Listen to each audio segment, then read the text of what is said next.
Thank you so much for coming to the first session of 2026, our brown bag sessions. There will be more coming throughout the entire year. Thank you for the people that are joining us online.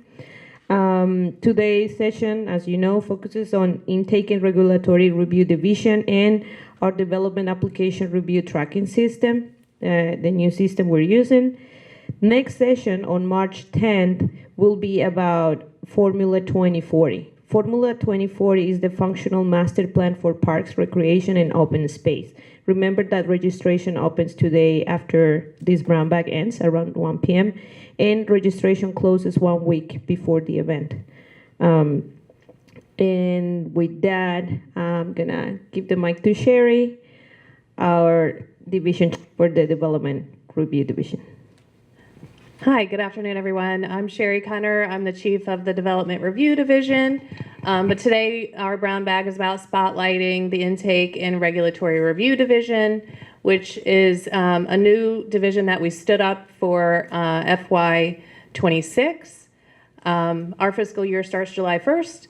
So this is very new, and we've been trying to get kind of reorganized. It's not really a lot of new staff. It's really divisions that sections that we already had, and we really just reorganized them into a new division that is what I like to call our people-focused services.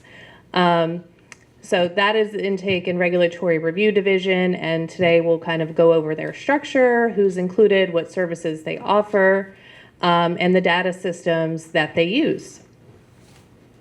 So as I said, the IRD will go over their mission, the key staff, and the programs like DARTS, our Development Application Review System, that they use. And we have our data systems manager here to talk a little bit about that. All right, this is an organizational chart. Of course, our acting planning director, James Hunt, is at the top of that. And the planning director office houses our central functions, human resources, legislative services, finance. And then under James, he has two deputy directors, one of administration and one of operations. Katina Shoulders is over operations, and Gwen McCall-Winston over administration. Each of those deputy directors oversees 3 divisions. So you're probably familiar with all of our divisions under operations, which include community planning, countywide planning, and development review. And under each of those, you can see each of the sections that are included in those divisions. The administration side includes our management services division, our information management division, and then that's where our intake and regulatory review division is housed. So again, for our department, our vision statement, mission statement, and our community is on this slide. It's our vision and mission are really centered on thriving communities and building the economic vitality of the county.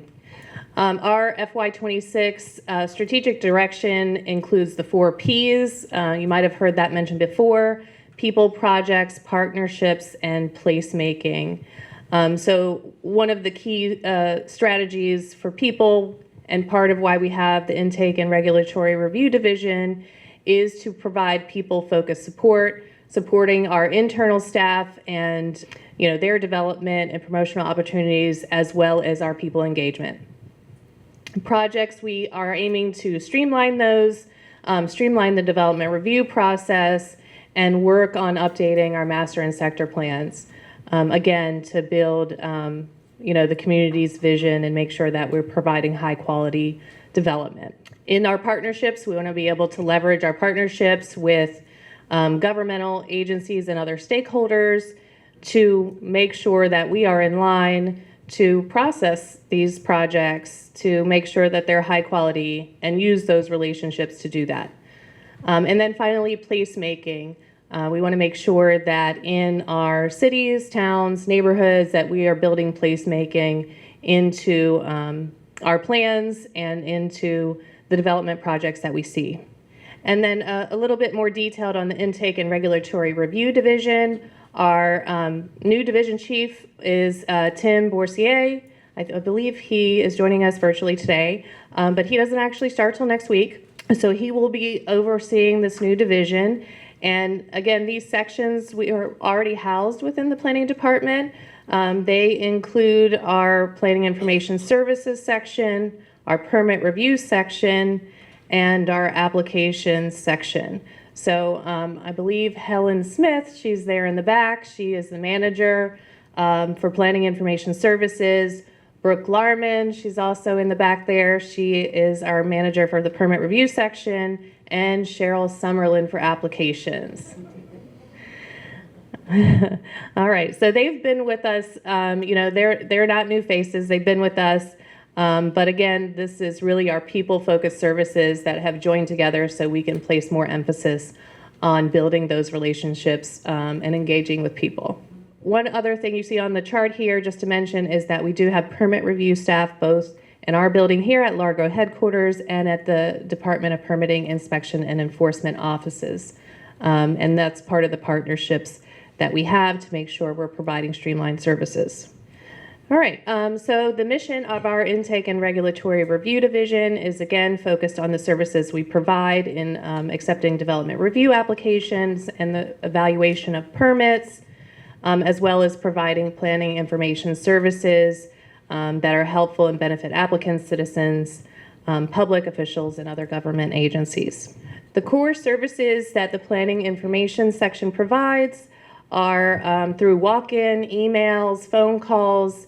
They are servicing all customers that have questions about development in the county, citizens, developers, you name it, real estate agents. They are answering their questions on what can I build on my property, what are the setbacks required. Those all come to our planning information services section.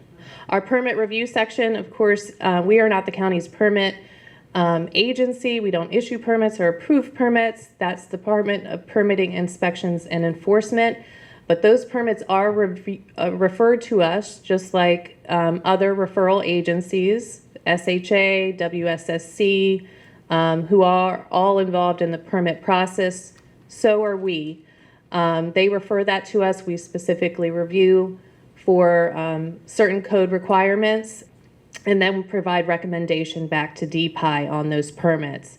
And because we do those type of reviews, that's also why we have staff at DPI offices to help with expediting that review and making sure permits are fully reviewed as part of that expedited process. And then our application section, they are really tracking all of our development activity through entitlement applications that come in, applications that someone would need to get before they can file for a permit. So if you need a rezoning, if you need a subdivision application, a site plan approval before you can apply for a permit, those are all coming in through our application section.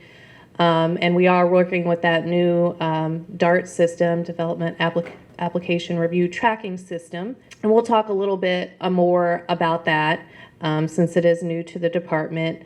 But our application section is available to assist with using that new system with the ultimate goal of really streamlining the development process and opening up a real virtual system that anyone can use 24 hours a day to file their applications. So on this slide is just a little bit of the statistics of past year, present year estimates and our targets for FY27 of applications that are coming in through the applications section. So these are all of our subdivision, zoning, and urban design applications. These numbers really are representative of the applications that were accepted, meaning they were deemed to be complete and proceeded through the application process. There are actually many, many applications, more than this, that come in and we meet with applicants or potential development applications to advise, on what they would need, what type of applications before they ever file. So again, this is really just representative of the applications that have proceeded through the project, but not at all representative of the actual inquiries we get and the questions that we answer and before someone would even file an application. And then here's some metrics on the permit section and the planning information services section, just showing you the sheer volume of the number of permits that we review, as well as the planning and zoning information requests that we get, so tens of thousands of each of those. On this side, we're really talking about the application intake process and what happens as a part of that. So the first part is really the pre-application submittals. Our application section is taking those in. They're coordinating with our review staff. They are scheduling pre-application conferences, which is a conference that we have with applicants before they can file their application, just to advise on, what type of application they need to file. What are the major issues that we foresee with the development they're proposing? Things like that. So that's all coordinated through the pre-application submittals with our applications section.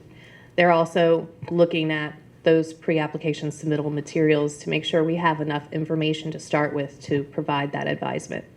And then through the application submittal process, our application section is reviewing for completeness. All required documents, plans have been filed. They're coordinating again with our planners to provide major issue comments on that application submittal. They are providing responses to the applicants. They're asking applicant questions, assisting them with filing their applications. They're preparing invoices and then referring out those projects to all of the concerned sections internally and agencies externally. Our Planning Information Services Department, again, this focuses on their core services. They provide planning and zoning information assistance to the public, but they also process MPIA requests. They gather those documents, they track them, and then they provide them to the requesters. They also do zoning certifications. So in some instances, business might say, okay, I'm not going to provide you money to fund your business unless I have a zoning certification saying that this use is permitted on this property. So we do what's called a zoning certification letter that verifies use permissions for specific property and provide those to applicants. They also manage our registered citizens associations, registered residents, and civic and other association types. We have a database that tracks that. Those persons are required to be notified with development applications, and so they are managing those databases. And then on the right-hand side of this slide here, you'll see sort of some of those metrics on the number of phone calls, walk-in customers, and general questions that they are getting, letters, zoning certification letters that they're issuing, and MPIA requests that they're processing. All right, and then finally our permit review section. They're reviewing residential, commercial, signage, and use and occupancy permits for conformance to the zoning ordinance, subdivision regulations, tree conservation ordinance, landscape manual. So they are looking at those items of the county code to ensure compliance, and then advising DPI on whether the project complies with the code. And then on the right again, you see some metrics there about the permits that they've reviewed for FY25 and referrals that they provide. Hopefully you can see the slide here. The text is a little bit difficult to read, but this is our permit review process. A permit starts at DPI. As I said, they're the permit issuing authority. So applications start with their momentum system. Through their momentum system and project docs, they are referred over to the planning department. Our permit review staff, along with several sections throughout our department, review the permits. We compile our comments, and we return those comments through that project doc system. If there are no outstanding issues, the customer will be notified, that we have no outstanding issues. We'll recommend approval to DPI. If there are, the permit will be essentially placed on hold. We would advise DPI that something does not meet the code requirements, or they don't have all of the approvals that they need, and we provide that advisement. And again, it'll be visible in the DPI permitting system. And then there is what's called a virtual permit center over at the DPI offices. It's essentially sort of a rapid walkthrough system. Through the virtual permitting system, an applicant can file and get really notified same day if they are eligible for what's called a walkthrough permit, or if they need to go through the normal permitting system. But it enables minor things like decks, fences, to get reviewed rapidly. All right, and then this is the final slide for me, but it's just to wrap up that, our goal is really continuous improvement. And one of the reasons that we stood up Intake and Regulatory Review Division is really to focus on people, our people engagement, and to make continuous improvement in that regard, not only just for that division, but all divisions. That's really our goal. So with that, I'm going to turn it over to Tina Dorsey. As I said, she is the manager for our data systems staff, and she's going to talk a little bit about the DARTS program, which is our online application system. And our application section uses the system, as I said, so we'll get a little bit of intro to that, and then we'll wrap up with some questions. So yes, my name is Tina Dorsey, and I manage the Data Systems section for Prince George's County Planning Department. I will be reviewing our new Development Application Review Tracking System, also known as DARTS. The new DARTS system includes many improvements, such as a customer portal for submitting and managing applications, integration with PG Atlas to pull in location data, resulting in less for the applicant to fill out. It allows applicants to see where their application is in the approval process. It centralizes communication and application documents, and it allows for online payments at any time. Access to DART Civil Access Portal, where applications for new development are submitted and searched, can be found on Prince George's County Planning Department webpage under Development Review Process, System Highlights. Guides and videos can also be found from this link. It can be found there, and then also by clicking this menu here. DARTS consists of two main websites, an external civic access portal and an internal hub for staff. I will now review the Citizen Access Portal and application process in more detail. Sometimes this is also referred to as the Citizen Self-Service Portal, or CSS. On the home screen, clickable cards provide access to information and tools available to the public. You'll also find quick links to helpful resources, including Planning Application Activity Map, Prince George's County Planning Department website, Planning Board calendar, PG Atlas, and DPI's Look-See application. Important notifications, scroll across the top of the screen, and you can find information for contacting the Planning Department. There is an info how-to option at the top menu that will link you to how-to guides and manuals for CSS. You have the option of creating an account, which will allow you to submit land development applications. By creating an account, you have access to additional tabs across the top of the screen, such as Dashboard and My Work.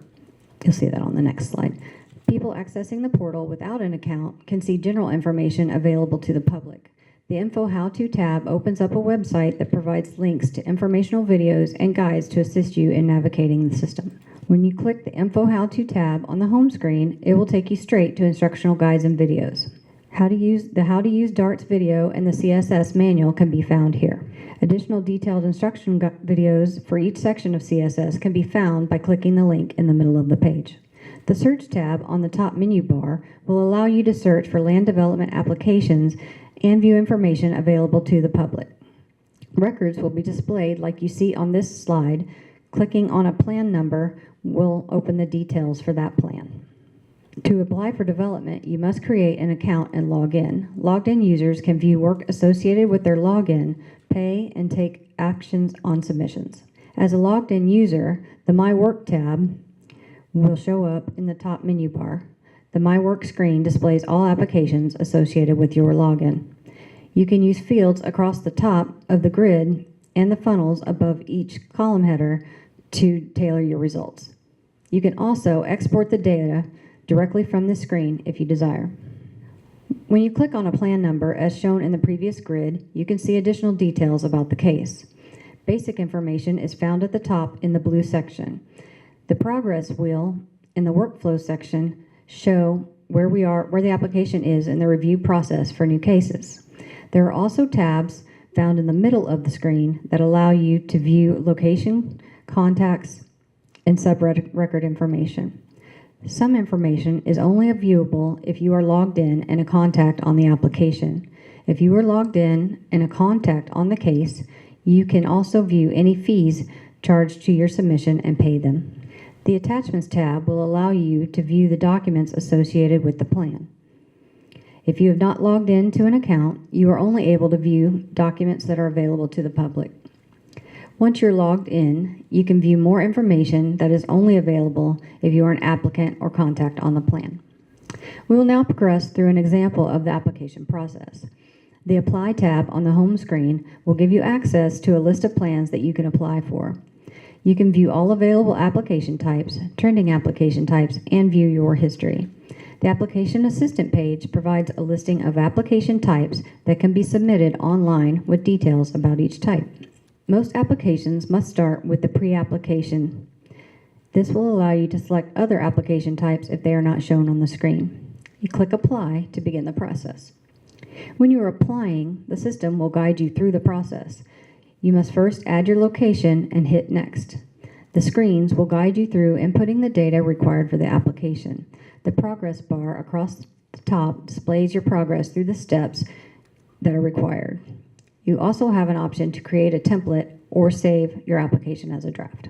To select your location, type in the address or tax account of the property you are applying for.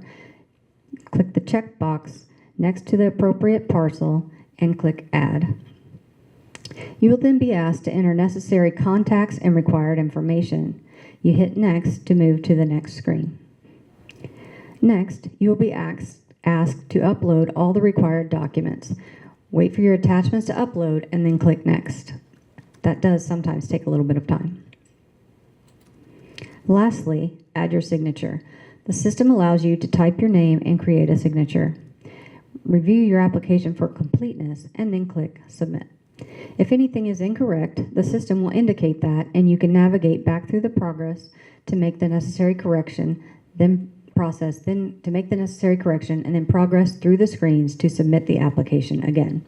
If you are unable to resolve the issue, please contact the application section at the number or email that is provided on the first screen of the portal. Otherwise, you will receive a message that your application was successfully submitted and the pre-application review process will begin.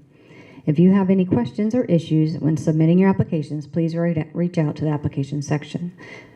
This completes the overview of the Citizen Self-Service Portal, and if you have anything you would like demonstrated in more detail, I'll be available after this session.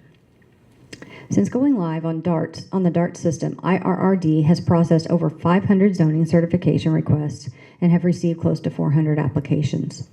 As you've seen in this presentation, we have successfully been taking applications online for almost 7 months. We are always working to improve the system functionality for the public and to better meet the needs of our internal staff. We are diligently working out kinks in the system and resolving issues that have been brought to our attention. While in some instances we are limited by system constraints, we are interested in knowing how we can improve the online experience for our users. If you encounter issues in the system or need assistance, please contact the application staff at the numbers and email found on the home screen. We are constantly working to resolve reported issues and improve customer experience. And we are also making progress in some new functions that will make everything more functional for the users. We are working on implementing a decision engine which allows users to interact with enterprise permitting and licensing through Civic Access. Decision engine guides users to destinations such as a calendar, third-party site, custom pages, or other applications. Decision engine simplifies complex processes created by the ordinance. Designing training for the public. So we are also working on designing some training sessions for the public so that they can help work with us online and see the process in person. We are also in the middle of upgrading to the latest software release. There are many enhancements in the latest release that will fix issues such as document uploading and and issues with our Bluebeam review process. Identifying software integration improvement opportunities is our goal. So now you can see the poll on the screen. Please use your phone to access the QR code or the link on the screen to access our poll. This concludes our presentation, and we are now open to take questions. We can start the session questions while some of you fill out the survey. Do we have questions from the audience here? Hi. I heard that one of your goals was continuous improvement and also customer service orientation. I'm curious if you keep track of the amount of time it takes to process a permit through park and planning, and if you keep data on that, and one of your project goals is to decrease that amount of time. And the reason I say this is I just have individuals and entities that I've spoken to that have a continual concern about the amount of time it takes for a permit to get processed, specifically within park and planning. Okay, I'm going to defer to Sherry Connor on this one. Just one second. Yeah, so we do have a finite time in which we have to review permits once they are referred to us. DPI, that's really DPI's system, so they would likely have the metrics on the totality of permit review. If you're more so leaning in the way of, I don't think timing is an issue for a review. Our timing is very short to review a permit. You might be referring to, hold comments or comments that need to be resolved. So I'm not sure if you're talking about the overall time it takes to get a permit or specifically our review time frame. I think review time frame was what I was referring to. Okay, because we have 10 to 15 business days to review a permit. Thank you. I just had a few working thoughts. I know we've been communicating throughout this process of working with DARTs. Just a few things to note. The workflow portion from the applicant side doesn't always stay updated, so it's hard to tell where we are in the process from both sides. And then some things turn red or stay blue for a really long time. So I don't know if that's a software update that's needed or a policy process. Are you aware? Is this why you're in the same session of it updating, or whether if you go out and come back in, it's still not showing an updated just status? any visit to the case specifically could be, just mixed signals as far as where it is. And you addressed, I think, the ability to have more consistent uploads in the new edition, which is great. Yeah. I know there's a spot for there says project per case. If we had the ability to add the actual name of the application, that would just help for tracking and communication. That's definitely something we're working on. Yeah. Yeah, I know there was some bringing the legacy projects in was a different case, but especially for new things, it'd be great if that could get populated. And just sort of when we get email notifications, there's no information about what's been done, and it's just kind of a big question mark. And between the workflow not being kind of current and the attachments not being consistent, we're not quite sure what's going on, if there needs to be an action or not, or if we should be looking for something particular. Okay, great. Yeah, thank you for the feedback. That's helpful for us to know what you see on your side, so that we can incorporate those into the things that we're working on. Yeah, thank you. Thank you. I'm just curious to when the updates will be completed, if you guys have like a target date for that. And then I'm also curious as to how or you plan to market the classes that you're gonna have, or like what you plan to do to get more of the community out so that we can be more informed when developments are coming. And it's kind of hard to use the DART system if you're unfamiliar with the process. So I guess I just want to know like how the classes are going to be put out into the community.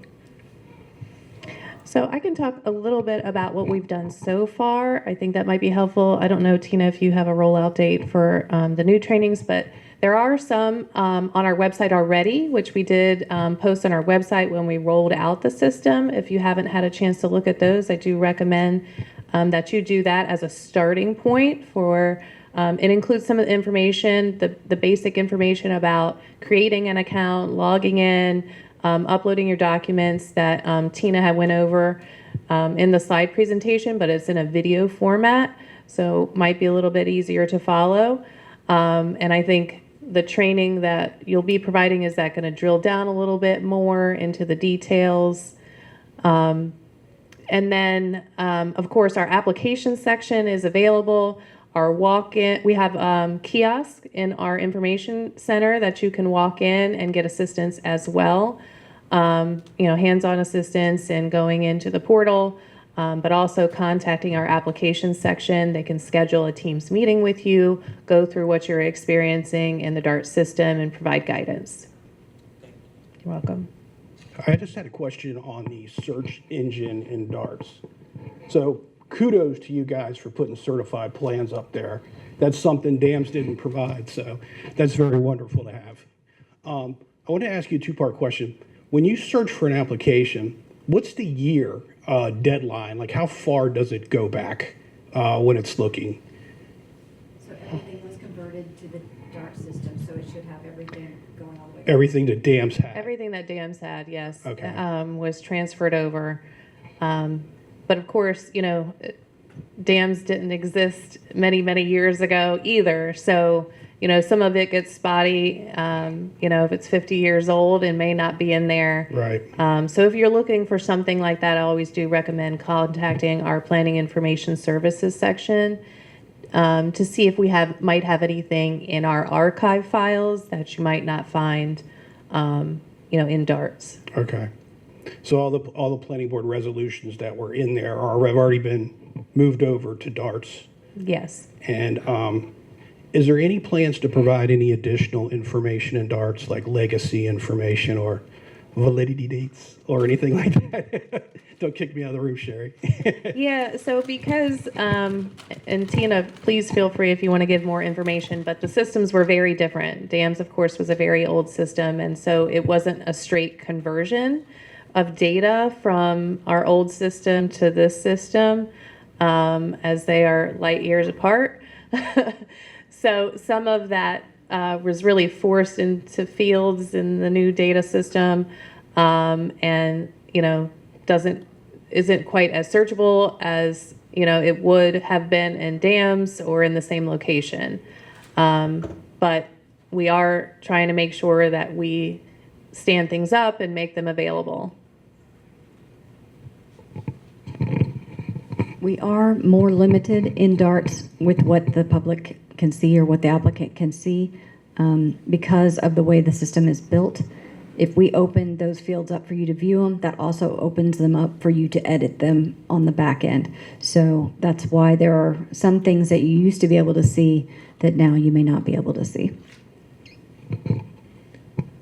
Good afternoon. Thanks for having this session. We've all been looking forward to it. I have two questions. The first one is when we, in the past, have filled out a standard application, there's a place for the applicant, there's a place for the owner, and then we are typically correspondent. When I apply for anything in DARTS, it always lists me as the applicant. And it asks for the property owner information, but there's really no place to put in who the actual applicant is because the applicant's very often not the owner. And I didn't know if there was some way that could be fixed so that we can have a correspondent, applicant, and owner identified on the application. I believe there is a way to do that. Did you want to talk about that? Yeah, I'm glad you brought that to our attention. I don't think we can change the fact that it always takes the person who's logged in as the applicant, but we can certainly look into adding additional contact cards. Okay, thank you. The second question I have is when we do get comments in DARTS, if there's an easy way to download them, I haven't figured it out.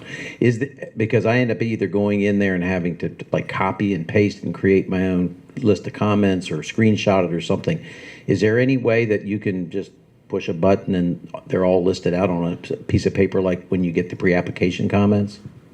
I'm not really familiar with that process or what how you guys are doing that. So, oh, Cheryl, here comes Cheryl Summerlin. She's the To the rescue. application intake section. Plan corrections. It is possible for us on the technical side to generate plan corrections. And I'll make sure that we're consistently doing that with every return. Thank you. Hi, echoing Tom's comment, thank you for hosting this meeting today.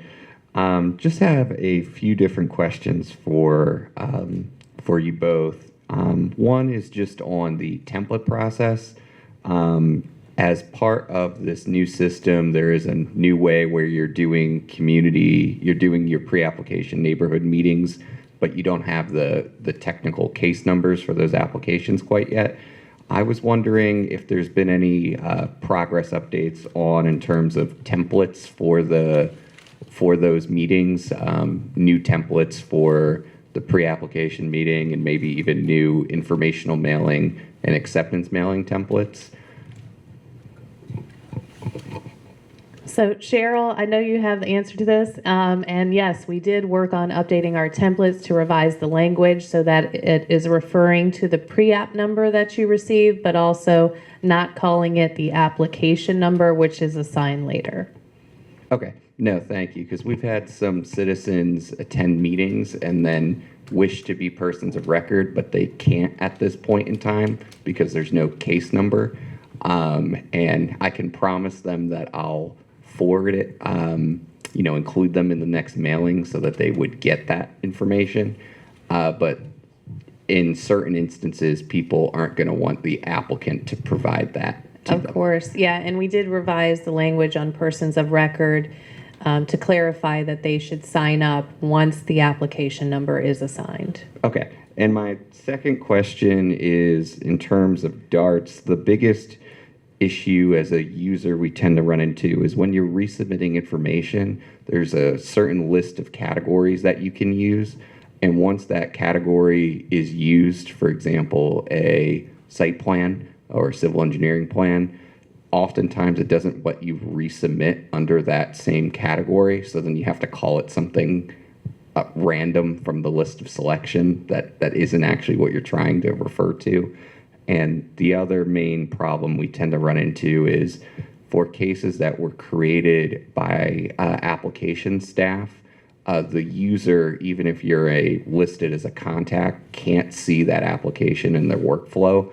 So you have to search through it through the system, search the case number, rather than it being in your workflow proper. So I just wasn't sure if those two things were issues that you had heard before yet. I don't think so. I don't think that's something we've heard before, but I would say get on a call with Cheryl. Set up a Teams call with her so she can see your customer portal and how that presents on your end for cases that they're entering. And we can see if we can work on some of that. Yeah, thank you. Yep. The first question is, in the dam system, one could find out whether a Chesapeake Bay conservation plan had been submitted or approved for a lot or property. Will the DART system allow for that online lookup by the general public? Also, does DART system relate to the Monumentum Look-See system?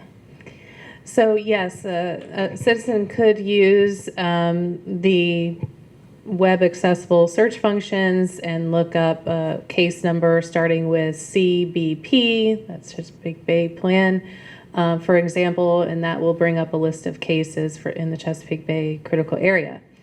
The Momentum and Look-See is not part and integrated into DARTS, but as part of the customer-facing interface, we did try to put everything in one place, so you'll see a link there to other data systems, Look-See, PG Atlas, things like that, so that they're all on the same web page with the DART system. We did try to, consolidate them in one place for easy accessibility.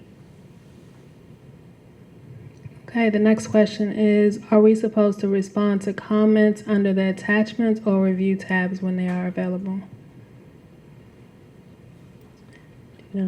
Cheryl, Sorry, can you say that again? Response to review comments? Yes. Are we supposed to respond to comments under the attachments or review tabs when they are available? So the responses would go in comments. The attachments are files or markups that you might receive. But written comments are responded to under comments. And then, of course, any plan revisions will be done through your uploads. Okay. I have not used the Dart system. Is there a feedback email to provide any relevant feedback later? You can always email our application section. They do provide, they have a phone number, but they also have an email address, drdapplications at ppd.mncppc.org, and they'd be happy to take any comments you have and provide that back to our DARTS development team. Okay. How can unregistered attendees How can unregistered attendees get a copy of the presentation? Natalia, do we make the presentation today available to our brown bag? The session will be recorded, so anyone can Okay. access it. So the session's recorded. Great. Thank you. When you are applying, can you explain about creating a template? And is this something we should be doing? So a template would be if you recurringly apply for the same things so that you don't have to start over every time. You can just open your template and then continue on with the specific information. Will PDF markups become more common? Sometimes written comments are not enough and markups would be helpful.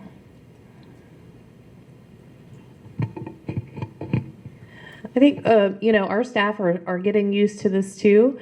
So we're assessing, and this is actually good feedback for us to take back to our planners because they often do the markups. Some give comments, some give markups, and some a mix of the two of those. So it's actually great feedback for us to hear if that's more helpful, something we can definitely work on our plan review staff with providing. Okay. And the last one, after the pre-application is completed, does the pre-app file go away in DARTS and get integrated into the new case number? So it remains there. It will still be there. It's just linked.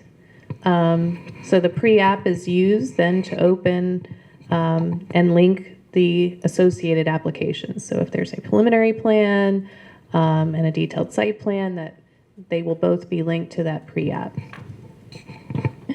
One more. I've seen TSPs listed in the sub-records, but also had its own case number in DARTS. Are they one and the same? Not necessarily. So the pre-app can serve as the pre-app for multiple application types. So there, could be that CSP, DSP, preliminary plan, they each have their own case number. The pre-app is just sort of a precursor to those applications. And oftentimes we're holding our pre-application conference and doing other pre-application activities before those applications are actually filed. So we might be communicating and providing mail lists for you to notify citizens that you're going to file an application with the planning department. And so that pre-app is really just a tracking mechanism for the communications back and forth and the information being transferred from us to an applicant before the actual applications have been filed and the numbers have been assigned. I just had one more thought. Prior to DARTS, we had a list of naming conventions for digitally submitted files. Is that something that you guys might want to revisit given this platform? And as part of that, with the pre-application process of starting the case sort of as a parent, naming those files with pre-app, et cetera, and then changing them later to, DSP or whatever, seems to be something to still iron out. Yeah, so we definitely still have our naming convention. It's published on our website, but we can certainly take another look at that and, make improvements. We're always, continuously making improvements, so that feedback is very helpful. Thanks. Hi, the map interface to DART says explore the map to see the activity occurring in your neighborhood. what is that supposed to look like when there's activity? Because I've scrolled through my neighborhood and even clicked on properties that I know have active permits, and it doesn't show anything. Yeah, so you have to turn on the layers. They are layers up in the right-hand corner that you can turn on to see the development activities. Okay, it might not show up on my phone because I'm not seeing anything in the right layers. So, right.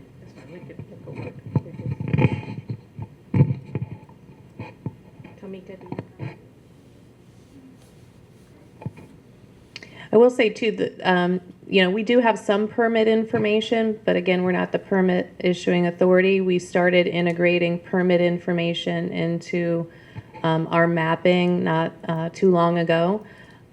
So we are, with our department, we do development entitlement applications, and so more so that's what's mapped. But the permit information is getting increased in that interface.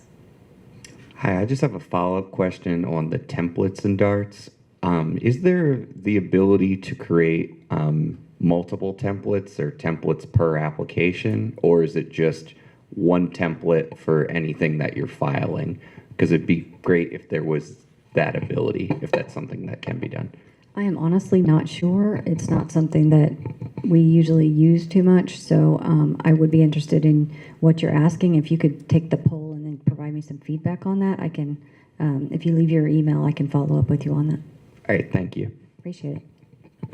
All right, well, that wraps up for us. Thank you again so much for coming. Thank you for everyone that joined us virtually, and we look forward to seeing you at the next Brown Bag.